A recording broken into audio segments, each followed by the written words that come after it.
The wheat and the tares is not about who's saved and who isn't. Let's take a look at this. Jesus says a man plants good seed in his field, good seed, pure seed, wheat, identity that comes from God. But while everyone is asleep, an enemy sneaks in and plants something else, tares. These weren't different people, these were different plants growing in the same field. And for a long time, they look identical. And that alone tells us something powerful, that the enemy can't create people, he can only plant lies.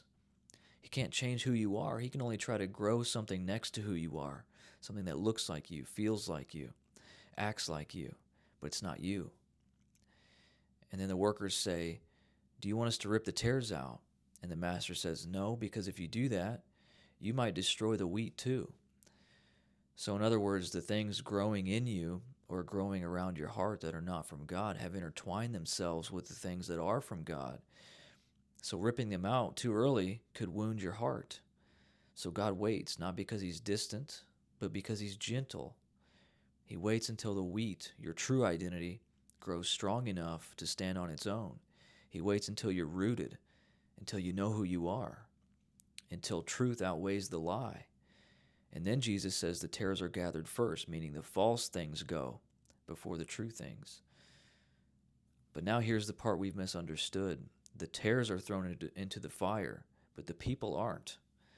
The tares represent false identities, false beliefs, false shame, false religion, fear, false ways of seeing God, false ways of seeing yourself. That's what burns, not the person, not the wheat, not the heart. The fire is not punishment, it's the love of God removing everything that's not you. It's his mercy, not wrath. It's his healing, not rejection.